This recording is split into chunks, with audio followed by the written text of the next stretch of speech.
Telangana factory blast, 40 मौतें, एक सवाल, कब जागेगा सिस्टम।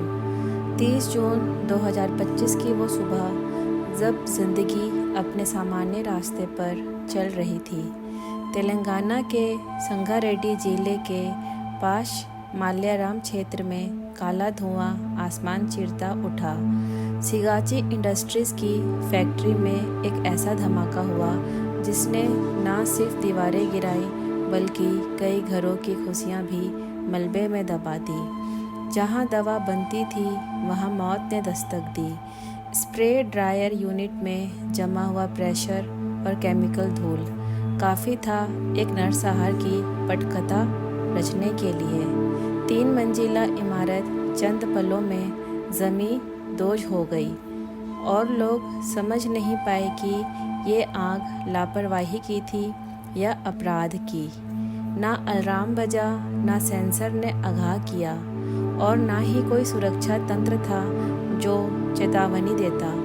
सरकारी नियमों की धज्जियां उड़ाते हुए कंपनी के पास फायर विभाग की मंजूरी तक नहीं थी।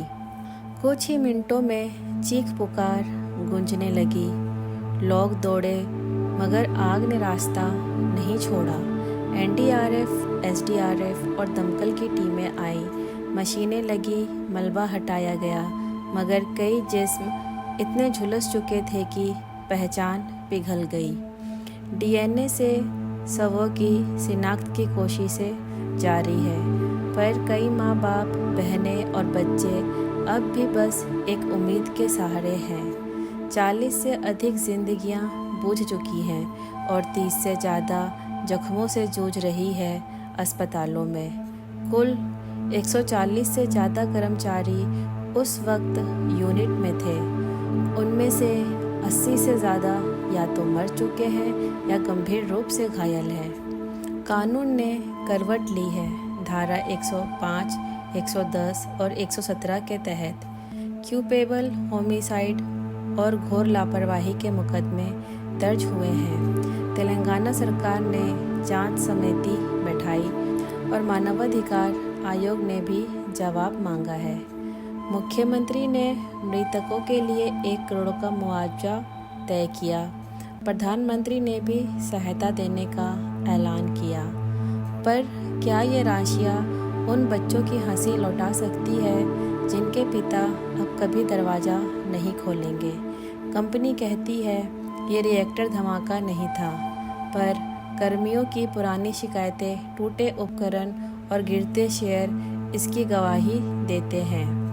कुछ मजदूरों को पहला वेतन भी नहीं मिला और अब उनके परिवार सिर्फ डीएनए रिपोर्ट की प्रतीक्षा में बैठे हैं। ना उम्मीद है, ना जवाब। अब सरकार कहती है कि सभी फैक्ट्रियों में fire alarms, sprinklers, emergency exit अनिवार्य होंगे। कर्मचारियों को प्रशिक्षण मिलेगा और चेतावनी देने वालों की रक्षा की जाएगी। मगर क्या यह सब अब भी बहुत देरी से नहीं हो रहा? निष्कर्ष, यह हादसा एक चेतावनी है कि जब लाभ सुरक्षा से ऊपर रखा जाता है तो फैक्ट्रियां कब्रगाह बन जाती हैं। ये सिर्फ आग नहीं थी, ये उस व्यवस्था का धुआं था जो मुनाफे में जानों की कीमत भूल बैठी। अब वक्त है जिम्मेदारी तय करने का, दोषियों को दंड देने का और यह सुनिश्चित करने का कि कोई और सिगाची किसी और तरह की मातम की वजह न बने। Thank you so much for watching this video. Please subscribe, like, share and press the bell icon.